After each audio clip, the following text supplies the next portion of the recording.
तो हेलो दोस्तों, स्वागत है आप सभी लोगों का हमारे यूट्यूब चैनल सम्राट एकेडमी में। और मैं स्वागत करता हूं आप सभी लोगों का अपने महातांडव सीरीज में स्टूडेंट। ठीक है, तो स्टूडेंट आज महातांडव सीरीज आ गया मैथ का, और मैथ का महातांडव सीरीज क्लास फर्स्ट है स्टूडेंट। ठीक है, इसी तरह समाज विज्ञान और विज्ञान का महातांडव सीरीज चल रहा है स्टूडेंट। और उसे वीडियो नहीं देखे हैं तो चैनल के प्ले लिस्ट पे जाइए स्टूडेंट, वहाँ पे महातांडव सीरीज लिखा होगा चैनल के प्ले लिस्ट में, प्ले लिस्ट के सबसे ऊपर ही महातांडव सीरीज, उस पर क्लिक कीजिए। महातांडव के जितने वीडियोज उसी में जा रहे हैं। ठीक है, वहाँ पे खोल के पूरा वीडियोज देख लीजिए स्टूडेंट। ठीक है, चलिए मैथ का क्लास फर्स्ट है। आज की वीडियो इतनी जानदार शानदार होने वाली है मैथ की कि मज़ा आ जाएगा आप लोगों को उस सारे क्वेश्चंस करने में। ठीक है स्टूडेंट, जो कि प्रीवियस ईयर के क्वेश्चंस, मॉडल पेपर के क्वेश्चन रहे, वो क्वेश्चंस रहेंगे जो विगत 10 वर्षों से लगातार पूछे जा रहे हैं। मज़ा आ जाएगा उन सारे क्वेश्चनों को करने के बाद स्टूडेंट। ठीक है, 2021 बोर्ड एग्जाम में एकदम आप उसको एकदम एक भी क्वेश्चन छोड़ के आने वाले नहीं स्टूडेंट। चलिए फटाफट वीडियोस को लाइक कर दीजिए स्टूडेंट। वीडियो को इतना शेयर कीजिए कि सारे लड़कों के पास ये वीडियो पहुंच जाए और सभी अच्छे स्कोर कर पाएँ स्टूडेंट। ठीक है, चलिए आज की वीडियो स्टार्ट करते हैं क्वेश्चन, और पहले की ओर बढ़ चलते हैं। और बहुत ही पूरा ताकत लगा दूंगा आप लोगों को समझाने के लिए, और आपको पूरा ताकत लगा देना है समझने के लिए स्टूडेंट। ठीक है, चलिए पहले क्वेश्चन से आज की वीडियो स्टार्ट करते हैं और देखते हैं पहला क्वेश्चन। चलिए स्टूडेंट, क्वेश्चन नंबर पहला देखिए। छोटा क्वेश्चन, धमाकेदार क्वेश्चन, छोटे से लेकर बड़े तक क्वेश्चन में कराने वाला हूँ आप लोगों को स्टूडेंट। ठीक है, चलिए क्वेश्चन नंबर पहला, एक भी क्वेश्चन मिस नहीं करना है स्टूडेंट आप लोगों को, चाहे वो छोटा क्वेश्चन हो चाहे बड़ा। मैं बता रहा हूँ ना आप लोगों को, क्या छोटे क्वेश्चन नहीं पूछे जाते हैं हिसाब में, वही चीज़ कह रहा हूँ। एक भी क्वेश्चन मिस नहीं करना है, बता दे रहा हूँ। चलिए इस क्वेश्चन को करिए। 1 से 15 तक की सम संख्याओं का माध्य होगा। अरे इतना अच्छा क्वेश्चन है कि मजा आ जाएगा। 1 से 15 तक की सम संख्याओं का माध्य होगा स्टूडेंट। ठीक है, चलिए तुरंत सब लोग क्वेश्चन को सॉल्व कीजिए, आंसर बताइए। दर्द का तुरंत आना चाहिए 2 मिनट के अंदर इसका आंसर। 1 से 15 तक की सम संख्याओं का माध्य क्या होगा। ठीक है स्टूडेंट, चलिए सॉल्यूशन करके बताता हूँ। तो सॉल्यूशन लिखेंगे हम लोग 1 से 15 तक सभी सम संख्या। पहले हम लोग तो भाई 1 से 15 तक सम संख्या ढूंढेंगे ना, कि 1 से लेकर 15 तक सम संख्या कौन है, तभी तो उसके बाद माध्य निकालेंगे उसका। तो 1 से 15 तक सभी सम संख्या कौन कौन थी बताइए। 2, 4, 6, 8, 10, 12, 14, यही तो होती है। 1 से 15 के बीच यही सम संख्या होती है स्टूडेंट। ठीक है, इतनी सारी सम संख्या आपके सामने निकल के आ गया है। इन्हीं सम संख्याओं का आपको क्या निकालना है, माध्य निकालना है, सिंपल सी बात। ठीक है, चलिए तो माध्य निकालने के लिए सबसे पहले हमको सूत्र चाहिए। देखते हैं भाई सूत्र, तो यहाँ पे हम ब्लैक पेन से सूत्र लिख देता हूँ अच्छे से। तो सूत्र क्या होता है माध्य निकालने का, तो चलिए लिख देता हूँ। माध्य निकालने का सूत्र होता है सभी संख्याओं का योग।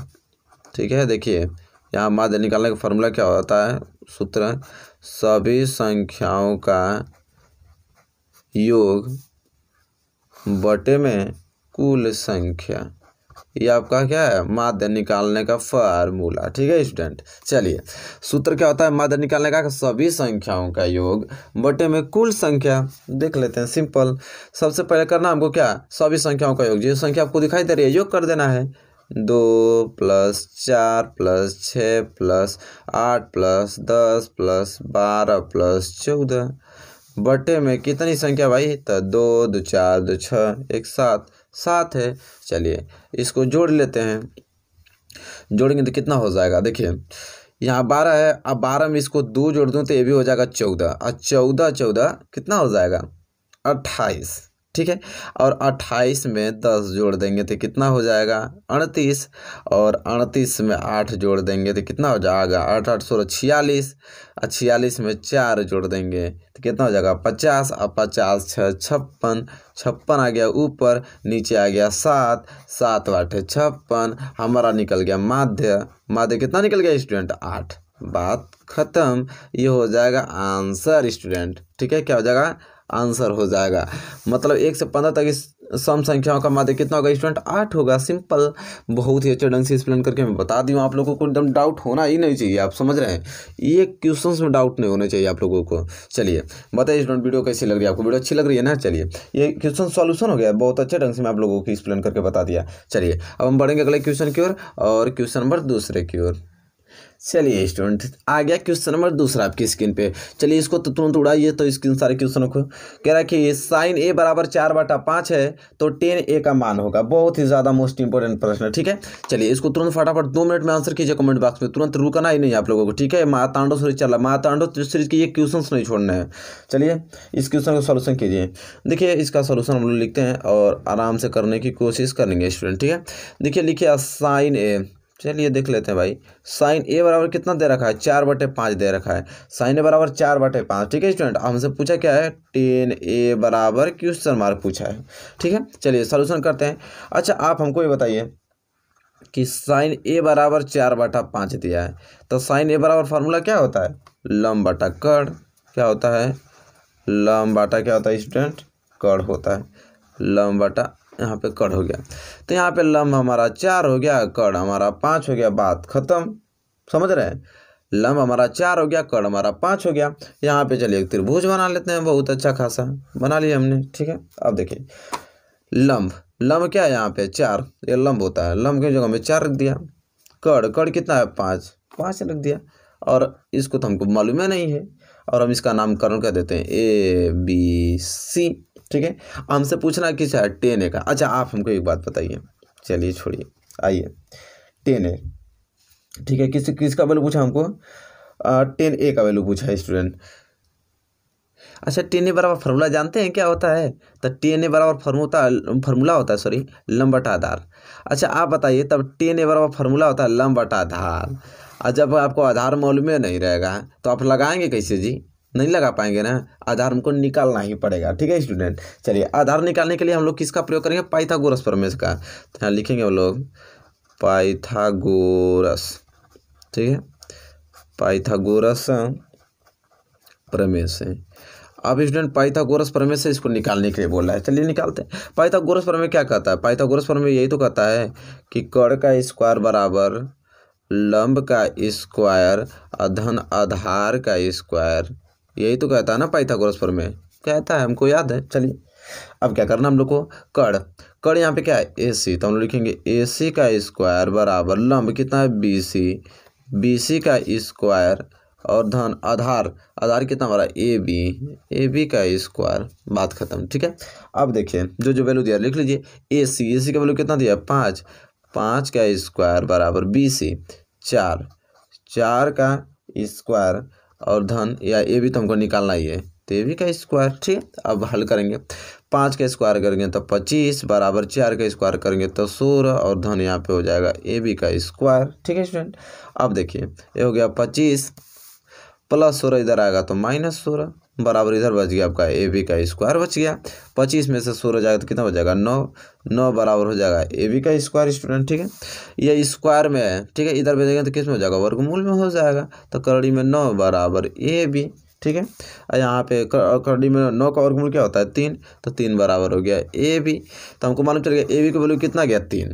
अब AB क्या था हमारा आधार, तो ये आधार हमारा आ गया 3, तब आधार मेरा 3 आ गया, तो बात खत्म। हमसे क्या पूछा है, टेन ए का वैल्यू पूछा था ना। टेन ए बराबर क्या होता है लंब बटा आधार, और लंब क्या है यहाँ पे BC, आधार क्या हमारा AB, तो BC का वैल्यू कितना है 4, आधार जस्ट अभी निकला है 3, तो 4/3 यही हो जाएगा खूबसूरत सा आंसर हमारा। तो अब बताइए अब इस सवाल में क्या रखा गया है, ठीक है, तुरंत हम लोग लगा दिए कि नहीं, अरे एक भी क्वेश्चन बचने वाले नहीं है, तगड़े सारे क्वेश्चन से आप सभी क्वेश्चन हम लोग कर लेंगे स्टूडेंट, ठीक है। चलिए ये रहा क्वेश्चन नंबर दूसरा स्टूडेंट, उम्मीद करता हूँ कि बहुत अच्छे ढंग से आपको समझ में आ गया है क्वेश्चन नंबर दूसरा। नो डाउट आपको होना चाहिए, 1% आपको डाउट नहीं होना चाहिए, ठीक है। चलिए हम आपके साथ हैं, एक भी क्वेश्चन कोई जगह छोड़ेंगे नहीं हम लोग। क्वेश्चन नंबर दूसरा क्लियर ना है, क्वेश्चन नंबर तीसरा की ओर बढ़ चलते हैं। चलिए स्टूडेंट पावरफुल क्वेश्चन नंबर तीसरा आपके सामने आ गया, इसको भी हम लोग बहुत अच्छा आसानी से हल करेंगे स्टूडेंट, ठीक है। देखिए क्वेश्चन नंबर तीसरा स्टूडेंट ये बोल रहा है कि यदि समीकरण 2x² - 8x + c बराबर 0 के मूल बराबर है तो c का मान होगा स्टूडेंट। बहुत ही ज़्यादा पावरफुल क्वेश्चन से, तगड़ा क्वेश्चन से स्टूडेंट। चलिए इसको बना लेते हैं। कह रहा है कि यदि समीकरण 2x² - 8x + 3 बराबर 0 के मूल बराबर हैं तो सी का वैल्यू पूछ रहा है। चलिए इसको भी उड़ाते हैं हम लोग। तो हल में देखिए क्या लिखेंगे हम। सबसे पहले समीकरण जो दिया है उसको लिखेंगे। दिया हमको कि 2x² minus 8x plus c बराबर क्या दे रखा है, 0 देख रहा है। सबसे पहले इसको हमको लिखेंगे द्विघात समीकरण से तुलना करेंगे। तो हम लोग लिखेंगे यहाँ पे ax² प्लस bx प्लस सी, यही तो होता है द्विघात समीकरण का ना format. ax² plus bx plus c बराबर 0 से तुलना करने पे, इससे क्या करने पे, तुलना करने पे। तुलना करेंगे तो ए बी सी का वैल्यू निकल जाएगा। तुलना करने पर, अब तुलना कर रहे हैं, करिए। तुलना किस किस प्रकार किया जाता है, तो 2x² minus 8x plus c बराबर 0। चलिए इसके नीचे उसको लिख लीजिए, ax² plus bx plus c बराबर 0। बात खत्म। अब देखिए यहाँ से x² से x² कैंसिल, a बराबर 2, यहाँ से x कैंसिल, b बराबर -8 और c बराबर यहाँ पे क्या दे रखा है, c दे रखा है। यहाँ ए बी सी का वैल्यू निकल गया। और जब ए बी सी का वैल्यू निकल गया, अब कह रहा है कि मूल बराबर हो, तो मूल जब भी बराबर होता है तो हम विविक्तर का फार्मूला लगाते हैं। तो d बराबर b² माइनस 4ac, ये विविक्तर का फार्मूला होता है। ठीक है स्टूडेंट, d बराबर b² माइनस 4ac, बस सिंपल। अब यहाँ से जो भी मान दिया रख दीजिए। b कितना दिया, -8, -8 का स्क्वायर माइनस 4 इंटू ए कितना है 2, सी कितना है, सी का वैल्यू तो सी आया है। इसे हल करेंगे तो क्या जाएगा, -8 का स्क्वायर कितना होता है 64 और -4 दूनी के 8, सी हो जाएगा स्टूडेंट। ठीक है, अब देखिए अब करना आपको क्या है, ये 64 है, प्लस में है, भेज दीजिए ससुरा के इधर, ये हो जाएगा -64 बराबर, इधर क्या बच जाएगा -8c। अब करना आपको क्या है, माइनस से माइनस कैंसिल कर दीजिए। अब देखिए 64, अच्छा ये 8 गुणा में इधर आएगा तो किस में हो जाएगा, भाग में हो जाएगा, बराबर सी। अब इसको काट देंगे तो 8 64, 8 बराबर सी। हमको क्या हो गया, सी बराबर 8। हमको सी का वैल्यू पूछा था ना, देख लीजिए कि उसमें क्या बोला है कि यदि समीकरण इतना के मूल बराबर हो तो सी का मान ज्ञात कीजिए। बात खत्म, सी का मान आ गया हमारा 8। यही हो जाएगा खूबसूरत सा प्यारा सा हमारा आंसर। ठीक है स्टूडेंट, चलिए कोई दिक्कत है, 1% दिक्कत नहीं होनी चाहिए। समझ में आ रही है आप लोगों को सारे क्वेश्चन। ठीक है, चलिए ये क्वेश्चन नंबर 3 वीडियो को तुम लाइक करते रहिए, शेयर करते रहिए दबाकर। ठीक है, ताकि सबके पास पहुंचे, आसानी से सब पढ़ सकें बढ़िया से। ठीक है, चलिए ये क्वेश्चन नंबर 3 है। उम्मीद करता हूँ क्वेश्चन नंबर 3 बेहद अच्छे ढंग से आपको समझ में आ गया स्टूडेंट। ठीक है, चलिए बढ़ चलते हैं अगले क्वेश्चन की ओर, क्वेश्चन नंबर 4 की ओर। चलिए स्टूडेंट देखिए, तो क्वेश्चन नंबर आ गया 5वां आपकी स्क्रीन पर, जो कि बहुत ही ज़्यादा महत्वपूर्ण प्रश्न है स्टूडेंट। ठीक है, चलिए क्वेश्चन नंबर 5 कर ले, अरे क्वेश्चन नंबर 4 है ना ससुरा, क्वेश्चन नंबर 4 है। ठीक है, चलिए क्वेश्चन नंबर 4 क्या है, अब इसको कर लेते हैं। इस थोड़ा मच्छर उच्छर सब आ जा रहे हैं। क्वेश्चन 4 जो बहुत मोस्ट इंपोर्टेंट इश्यू, आप इसको ध्यान दीजिए, बहुत ही ज़्यादा महत्वपूर्ण प्रश्न है, इसको किसी कीमत पे करके जाना आप लोगों को। ठीक है, कह रहा है कि चित्र में, चित्र कहाँ है भैया, ये कहाँ चित्र है, चित्र में त्रिभुज ए बी सी त्रिभुज दे रखा है। त्रिभुज ए बी सी के आधार बी सी के समांतर रेखाखंड यह पी क्यू खींचा गया है। त्रिभुज आपको ए बी सी दिया है, ए बी सी त्रिभुज में जो ये बी सी आपका आधार है, इसी के समांतर एक रेखाखंड पी क्यू खींचा गया है। यदि इस पी क्यू और बी सी का अनुपात दे रखा है 1:3, तो ए पी मतलब ए वाला ए पी और बी पी इसका अनुपात पूछा है, ए पी और बी पी का अनुपात पूछा है। ठीक है, चलिए बहुत ही ज़्यादा मोस्ट इंपोर्टेंट है, इसको बना लेते हैं। अच्छा चलिए सबसे पहले हम लोग हल देखेंगे। यहाँ पे जैसा कि देख पा रहे हैं, 2 त्रिभुज बनना है। एक तो त्रिभुज आपका यह, ध्यान समझिए, त्रिभुज यह और एक यह त्रिभुज। ठीक है, बड़ा वाला। ठीक है, एक ए बी सी त्रिभुज, एक ए पी क्यू त्रिभुज। ठीक है, तो हम लोग लिखेंगे कि त्रिभुज ए बी सी बड़ा वाला त्रिभुज ए बी सी, वह एक त्रिभुज ले लेंगे, कौन, ए पी क्यू ले लेंगे, ए पी क्यू में। समझ आ रहा बात। ठीक है, एक बात करना है बस आप लोगों को, त्रिभुज ए बी सी और त्रिभुज ए पी क्यू, इन दोनों को हमको समरूप सिद्ध करना है। क्या स्टूडेंट, समरूप सिद्ध करना है। अगर समरूप सिद्ध कर लेंगे तो समानुपातिक नियम लगा के काम बना लेंगे। तो सबसे पहले समरूप सिद्ध करना पड़ेगा, और समरूप सिद्ध करने के लिए कुछ रूल रेगुलेशन उसको फॉलो करना पड़ेगा। अच्छा पहले देखिए, त्रिभुज ए बी सी व ए पी क्यू में, इन दोनों त्रिभुजों में ध्यान से आप देखिए, इन दोनों त्रिभुजों में जो कोण ए आ रहा है वो वो कोण ए के बराबर होगा कि नहीं, क्योंकि इस त्रिभुज में भी कोण यही ए है और छोटे वाले त्रिभुज में भी यही कोण यही है। मतलब ये दोनों कोण जो ए आ रहा है वो उभयनिष्ठ कोण है, दोनों के लिए एक ही कोण आ रहा है। ठीक है, समझ में आ रहा है आप लोगों को। तो यहाँ पर लिख देंगे हम लोग कि कोण ए बराबर कोण ए, और यह कौन कोण होगा तो उभयनिष्ठ कोण, क्योंकि दोनों त्रिभुजों के लिए एक ही कोण, दोनों सेम है वही। तो हम लोग लिखेंगे कोण ए बराबर कोण ए, क्योंकि यह उभयनिष्ठ कोण है स्टूडेंट। ठीक है, क्या है, उभयनिष्ठ कोण है। अब देखिए कोण पी, देखिए जो कोण पी है, कोण पी इस कोण बी के क्या है, बराबर है। कोण पी जो है उस कोण के क्या है, बी के बराबर है। कोण पी कोण बी के बराबर है। आप कहेंगे ये कैसे बराबर है, तो ये देखिए ये आपकी रेखा है पी क्यू, ये भी आपकी एक रेखा है, यहाँ से एक तिर्यक रेखा काट रही है। ठीक है, और तिर्यक रेखा के एक ही ओर बने दोनों कोण आपस में बराबर होते हैं। तिर्यक रेखा के एक ही ओर बने दोनों कोण आपस में बराबर होते हैं, तो वही कंडीशन तरह रहा है, पी और बी बराबर है। किस लिए बराबर है भाई, कंडीशन भी लिखना पड़ेगा, तो हम लोग लिखेंगे तिर्यक रेखा के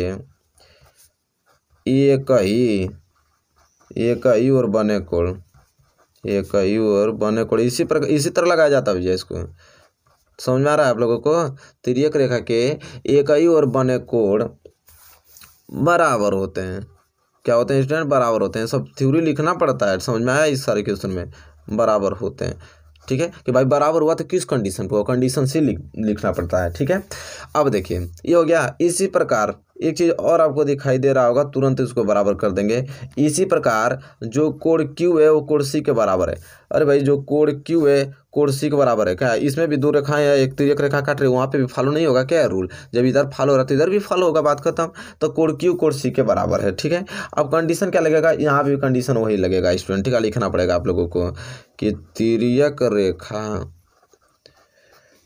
रेखा के एक ही ओर, तिर्यक रेखा के एक ही ओर बने कोण, तिर्यक रेखा के एक ही ओर बने कोण आपस में बराबर होते हैं, आपस में बराबर होते हैं स्टूडेंट, आपस में बराबर होते हैं। ठीक है, अब देखिए अब आपस में बराबर तो ये हो गया। अच्छा एक चीज़ अब ध्यान पूर्वक आप समझिए, जो मैं आप समझाने की कोशिश कर रहा हूँ उसको आपको ध्यान से समझना है। ठीक है, नहीं समझेंगे तो दिक्कत होगा।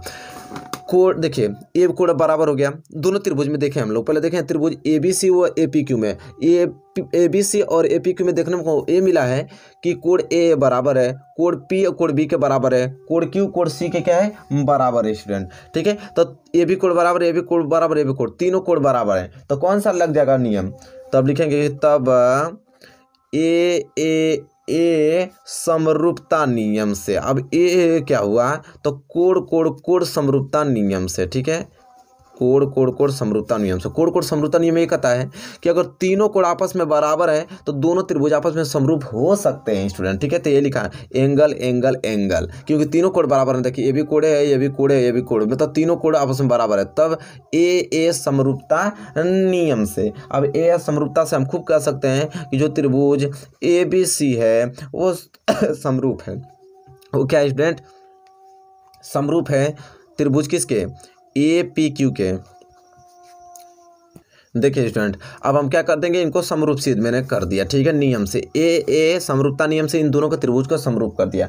और जब ये दोनों त्रिभुज आपस में समरूप हो गए स्टूडेंट, तब हम लगा देंगे यहाँ पे कि ये इनकी जो भुजाएं समानुपातिक होती हैं। ठीक है, इनकी भुजाएं जब ये समरूप, देखिए समरूप त्रिभुज की भुजाएं समानुपातिक होती हैं, जानते कि नहीं आप लोग, समरूप त्रिभुज की भुजाएं समानुपातिक होती हैं। तब समानुपातिक होते हैं, हम क्या लिख देंगे कि ए बी बटे में ए पी बराबर बी सी बटे में पी क्यू बराबर ए सी बटे में ए क्यू, ए सी बटे में ए क्यू। अब देखिए ए बी बटे में ए पी, बी सी बटे में पी क्यू और ए सी बटे में ए क्यू, क्योंकि समरूप त्रिभुज के जो भुजाएं होते हैं समानुपातिक होती हैं। तो हमने यही तो चीज़ लिखा है, यहाँ पे समानुपातिक लिख दिया है। ठीक है, अब यहाँ पे लिखने के बाद स्टूडेंट हम क्या लिखेंगे, यहाँ पर लिखना पड़ जाएगा, लिख दीजिए ताकि एग्जाम को समझ में आ जाएगा कि समरूप त्रिभुज की भुजाएं, त्रिभुज है समरूप त्रिभुज की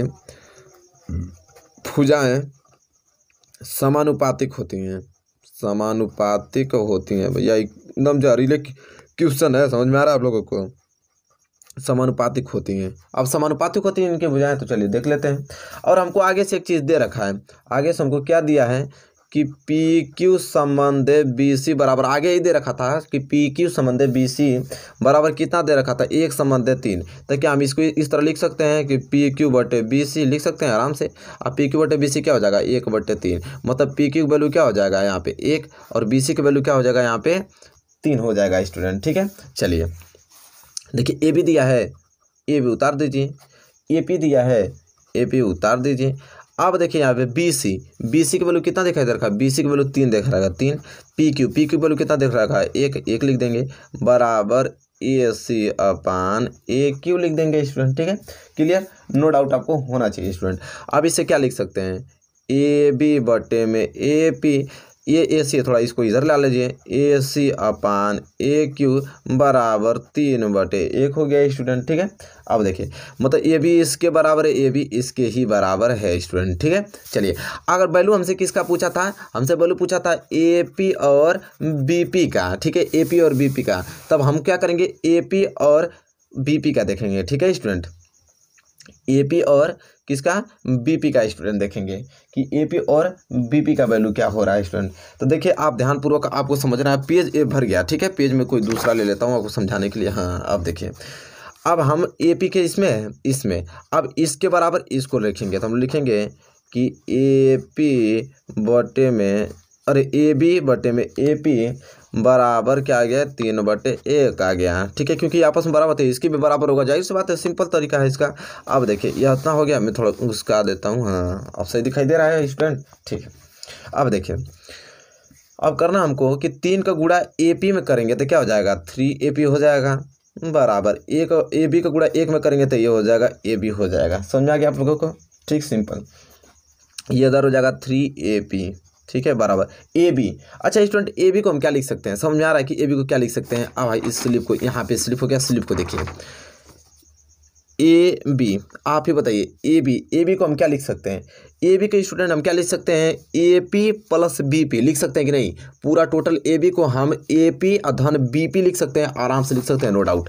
तो ए बी को हम क्या लिख दूंगा, यहाँ पे देख लूँ, ए पी अधन बी पी लिख सकता हूँ, ए बी को लिख सकता हूँ नहीं, आराम से लिख सकता हूँ, नो डाउट आपको होना चाहिए। ठीक है, चलिए तो इधर क्या हो जाएगा, 3AP।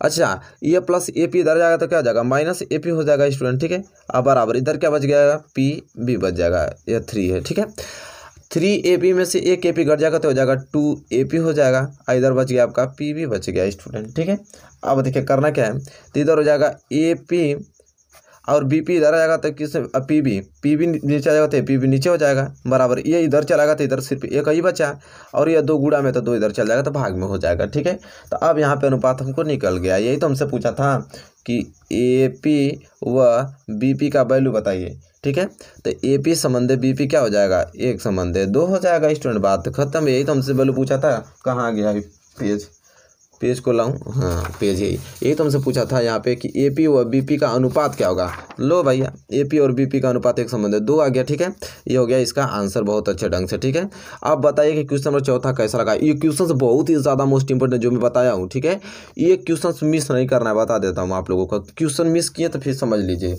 एग्जाम मिस हो जाएगा। ये सारे क्वेश्चन महातांडों के जबरदस्त क्वेश्चन कराया जा रहा है जो एग्जाम में आएंगे। ठीक है, चलिए क्वेश्चन नंबर 4 क्लियर हो गया स्टूडेंट, नो डाउट आपको है। क्वेश्चन नंबर 5 की ओर बढ़ चलते हैं स्टूडेंट। चलिए स्टूडेंट देखिए, तगड़ा एकदम आ गया क्वेश्चन नंबर 5 आपकी स्क्रीन पे। और क्वेश्चन नंबर 5 स्टूडेंट क्या बोला, जो बहुत ही ज़्यादा महत्वपूर्ण प्रश्न कर रहा है, यदि x tan 45 इंटू cos 60 अंश बराबर sin 60 इंटू cot 60 अंश है तो x का मान ज्ञात कीजिए। बहुत ही ज़्यादा मोस्ट इंपॉर्टेंट प्रश्न है। ठीक है, चलिए इसको धुआं उड़ा देते हैं एकदम। ठीक है, वैल्यू तो आपको मालूम है, पहले जो दिया है पहले उसको उतारते हैं। दिया हमको x tan 45 अंश इंटू cos 60 अंश बराबर साइन 60 अंश साइन 60 अंश इंटू कॉट 60 अंश, बात खत्म। यक्स का वैल्यू पूछा है। ठीक है, यहाँ यक्स है, यक्स उतार लीजिए। ठीक है, अब देखिए करना है गुणे, टेन 45 अंश का मान कितना होता है 1 होता है, तो टेन 45 की जगह 1 लिख देंगे इंटू कॉस 60 अंश का मान 1/2 होता है, तो कॉस 60 अंश का मान 1/2 लिख देंगे बराबर साइन 60 अंश का मान कितना होता है करड़ी में 3/2 होता है, करड़ी में 3/2 लिख देंगे इंटू कॉट 60 अंश का वैल्यू कितना होता है 1/करड़ी में 3 होता है, 1/करड़ी में 3 लिख देंगे, बात खत्म। अब आपको करना ही स्टूडेंट यहाँ पे है कि x में 1 का गुणा करेंगे तो x ही होगा, फिर इस x का गुणा 1 में करेंगे तो ऊपर x ही होगा, मतलब हो जाएगा x/2 हो जाएगा बराबर। अब भाई देखिए सुबह कड़ी में 3 इसको उड़ाइए, ऊपर बच गया 1 और नीचे बच गया 2, बात खत्म। अब देखिए आप समझिए 2 का गुणा इस x में होगा तो हो जाएगा 2x बराबर 2 का गुणा 1 में होगा तो हो जाएगा 2, यहाँ पे x का वैल्यू निकालेंगे तो 2/2 कैंसिल कर दीजिए, कितना गया 1, तो x बराबर कितना गया 1 आ गया, सिंपल। यही तो हमसे वैल्यू पूछा था x का मान क्या होगा, x का मान 1 होगा। लो ससुरा हल हो गया, आगे आंसर आ गया आप लोगों के सामने। ठीक है, ये क्वेश्चन नंबर 5 है, बहुत ही ज़्यादा तगड़ा क्वेश्चन है। ठीक है, एग्जाम में आएगा तो उसको हम समझा देंगे बढ़िया से। ठीक है, क्योंकि हम लोग लगा लिए। चलिए ठीक है, क्वेश्चन नंबर 5वां क्लियर। क्वेश्चन नंबर 6वें की ओर चलते हैं, लाजवाब क्वेश्चन से मुलाकात हो जाएगी आप लोगों की। चलिए स्टूडेंट देखिए क्वेश्चन नंबर 6वां बहुत ही पावरफुल क्वेश्चन आप लोगों के सामने आ गया और बहुत ही ज़्यादा मोस्ट इंपॉर्टेंट क्वेश्चन है। कह रहा है क्वेश्चन यार, एक घड़ी की मिनट की सुई 8 सेंटीमीटर लंबी है, 1 मिनट में मिनट की सुई द्वारा बनाए गए त्रिज्यखंड का क्षेत्रफल ज्ञात कीजिए। ये देखा सोचो क्या बोल रहा है। देखिए घड़ी कैसे बनती है, घड़ी ऐसे ही बनता है। ठीक, अब देखिए ये बीच में सेंटर पॉइंट इसका हो गया। 1 मिनट की सुई, मान लीजिए कि क्या है यहाँ पे 1 मिनट की सुई है, ये मिनट की सुई है, 1 मिनट की सुई, एक घड़ी की मिनट की सुई 8 सेंटीमीटर लंबी है। ये जो मिनट की सुई आपको दिखाई दे रही है इस कितनी सेंटीमीटर 8 सेंटीमीटर क्या है लंबी है। अब कह रहा है 8 सेंटीमीटर लंबी, 1 मिनट में मिनट की सुई द्वारा बनाए गए त्रिज्यखंड का क्षेत्रफल। अगर यह सुई यहाँ पे है 8 सेंटीमीटर लंबी, 1 मिनट में मान लेता हूँ कि सुई चल के कहाँ आ गई, यहाँ पे आ गई। ठीक है, ये भी इसका भी तो त्रिज्या उतना ही रहेगा, अगर सुई यहाँ पे भी आती है तो त्रिज्या लंबाई थोड़ी छोट बड़ हो जाएगी। तो यहाँ पे पहले यहाँ थी, 1 मिनट में घुसक के यहाँ आ गई, तो वही कह रहा है कि 1 मिनट में जो घुसक के यहाँ पे ये जो थीटा कोण बन रहा है वो कितना बन रहा है, क्वेश्चन मार्क ये हमको बताइए कि 1 मिनट में अगर वो घूम रही है तो कितना अंश का कोण बना रही है, यही आपसे पूछा है। इसका सेंटर पॉइंट ओ रख लीजिए, इसका बिंदु ए नाम रख लीजिए, इसका बी नाम रख लीजिए। अब देखिए कोण पूछ रहा है कि 1 मिनट में कितना कोण अंतरित करेगी। चलिए इसको हल करते हैं। अच्छा आप हमको बात बताइए कि 60 मिनट में जब ये मिनट की सुई है यहाँ मान लीजिए 12 पे, अब पूरा एक चक्कर घूम के 60 मिनट में वापस चले आए तो कितना उसको कोण बना दिया, मतलब एक वृत्त पूरा घेर लिया उसने। तो 60 मिनट में एक चक्कर पूरा कर लेती है, 60 मिनट में एक चक्कर पूरा कर लेती है। लेकिन हम जानते हैं कि 60 मिनट में एक चक्कर कितना अंश का पूरा होता है, गोला 360 अंश का, तो मतलब 60 मिनट में 360 अंश का वो कोण बना दे रही है आराम से। ठीक है, अब देखिए तब 60 मिनट में 360 अंश का बना रही है तो क्या 1 मिनट में नहीं निकाल देंगे आराम से। 1 मिनट में कितना बनाएगी तो 360/60 बनाएगी, 1 0 से 1 0 कैंसिल, अच्छा चढ़ेगा 36, मतलब 1 मिनट में कितना अंश कोण करेगी, 6 अंश का कोण अंतरित करेगी। ठीक है, अब देखिए 1 मिनट में 6 अंश का कोण अंतरित करेगी। अब कह रहा है यहाँ पे कि 1 अंश में कितना, ये जो थीटा बना रहा है तो कह रहा है कि इस त्रिज्यखंड का क्षेत्रफल, इस त्रिज्यखंड जो है आपको AOB दिखाई दे रहा है, वो AOB त्रिज्यखंड का हमको क्षेत्रफल ज्ञात करने के लिए इसमें पूछा है। तो चलिए देख लेते हैं। तो हम लिखेंगे त्रिज्यखंड